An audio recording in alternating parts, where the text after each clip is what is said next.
Imagine you win the Premier League. You've just lifted the trophy. Anfield is absolutely bouncing. 20 league titles, level with Manchester United. Arne Slot, in his very first season as Liverpool manager, replacing the irreplaceable Jurgen Klopp, delivering the title. Not bad for your debut. And then your chairman sits down, opens his checkbook, and spends £442 million on new players. £442 million. That's not a transfer window. That's a financial statement, a declaration of war on the rest of European football. So why are they sitting fourth? Why are they out of every cup? Why is the manager's job hanging by a thread? This is the story of how Liverpool spent more money than any other club in Premier League history and somehow managed to get absolutely nothing back. And the numbers tell a story that nobody at Anfield wants you to see. To understand what happened this summer, you need to understand what happened the summer before it. When Slot arrived at Liverpool in 2024, he spent virtually nothing. £12.5 million on Federico Chiesa. That was it. He took Klopp's squad, added one player, and won the title at a canter, finishing 10 points clear. It was the most impressive debut season by a manager in Premier League history. And it also sent FSG a very clear message. This man can win. We need to back him. So they did, with everything they had. It started quickly enough. Jeremy Frimpong, Trent Alexander-Arnold's replacement at right back, signed from Bayer Leverkusen in late May. £29.5 million. Sensible. Expected. Then came Florian Wirtz, £116 million. 21 years old. The best young attacking midfielder in Europe. Bayern Munich had been chasing him for 2 years, but Liverpool walked in, paid the fee, and Wirtz chose Anfield over the Allianz Arena. That's a statement signing. And then the Trent situation, because it needs mentioning. Trent Alexander-Arnold, born in Liverpool, academy product, one of the greatest right-backs in Premier League history. He had 1 year left on his contract, and he didn't sign a new one. He ran it down, and he walked to Real Madrid for free. Well, almost free.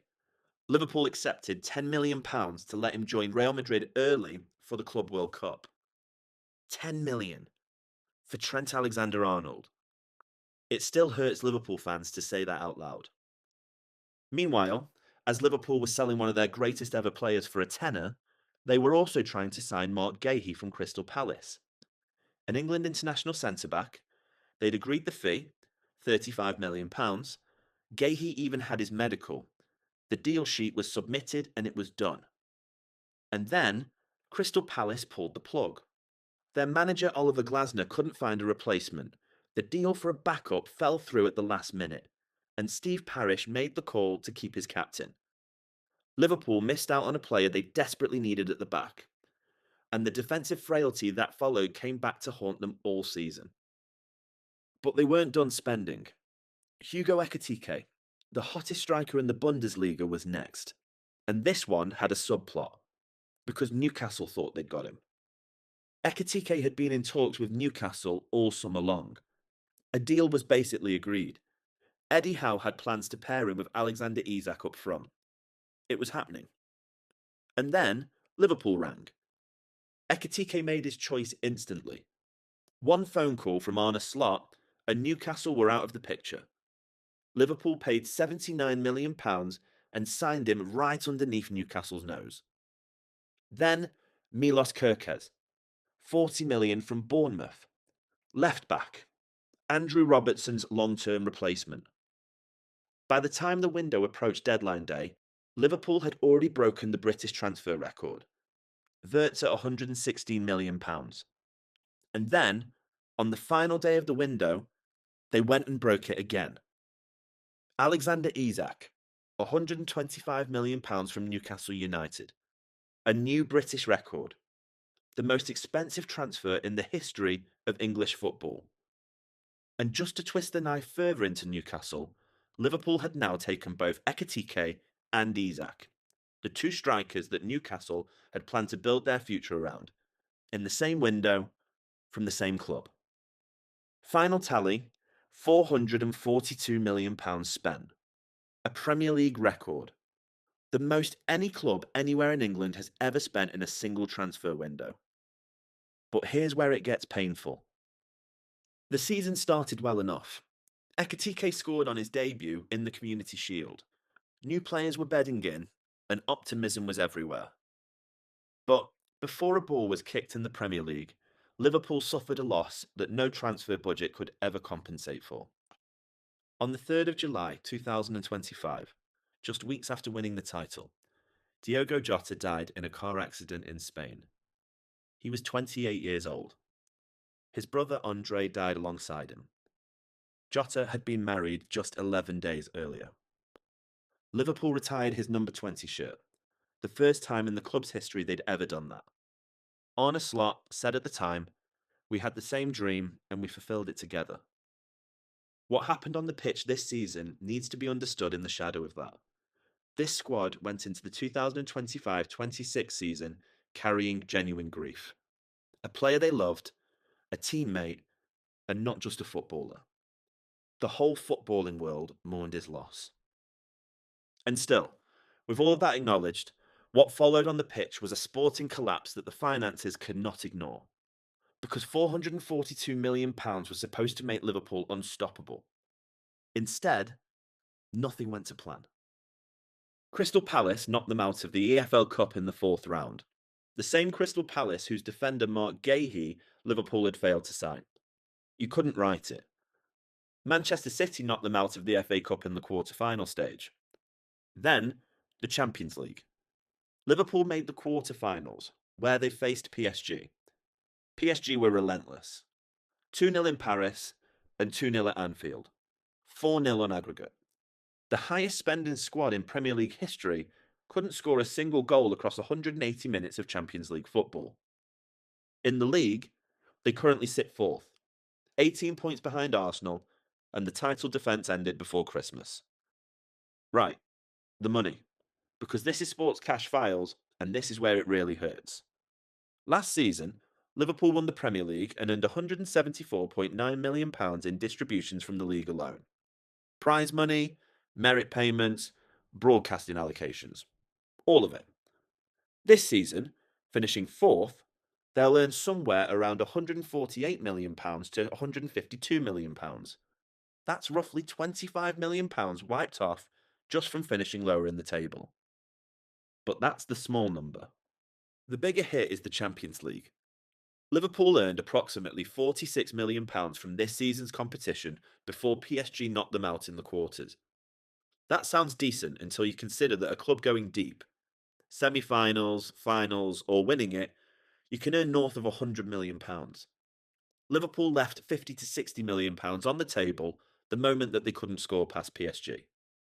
And then there's the commercial revenue. Shirt sales, sponsorship bonuses, global broadcast premiums. All of these move depending on how a club perform. A Premier League champion deep in the Champions League is worth a completely different commercial rate to a 4th-place club knocked out in the quarters. When you add it all up, lost prize money, missed Champions League rounds, commercial downgrades, the gap between what Liverpool should have earned this season and what they actually will earn is somewhere between £80 and £100 million. So let's put this all together. They spent £442 million building the most expensive squad in English football history.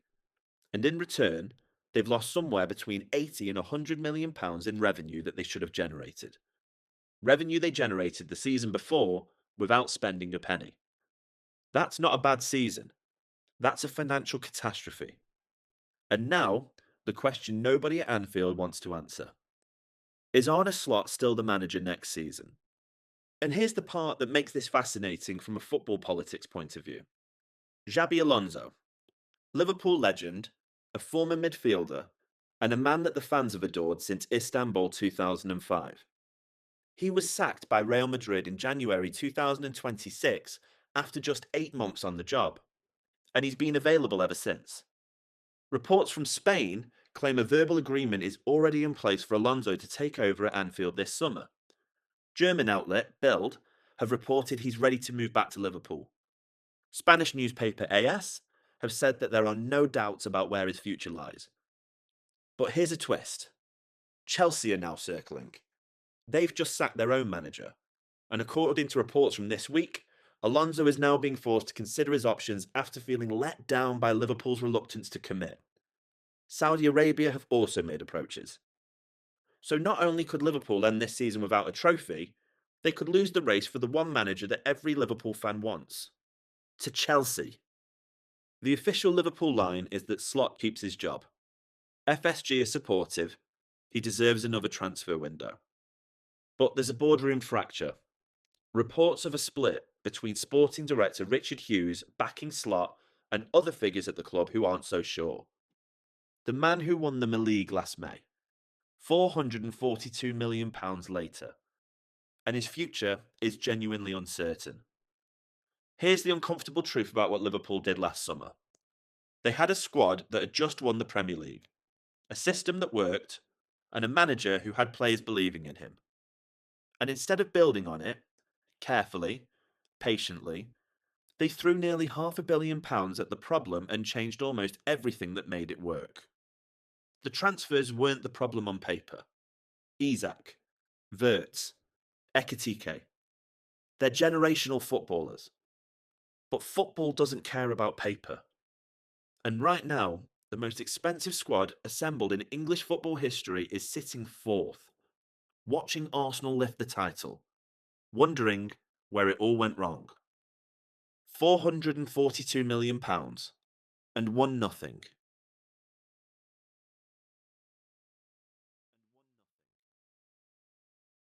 I want to know your thoughts on this one.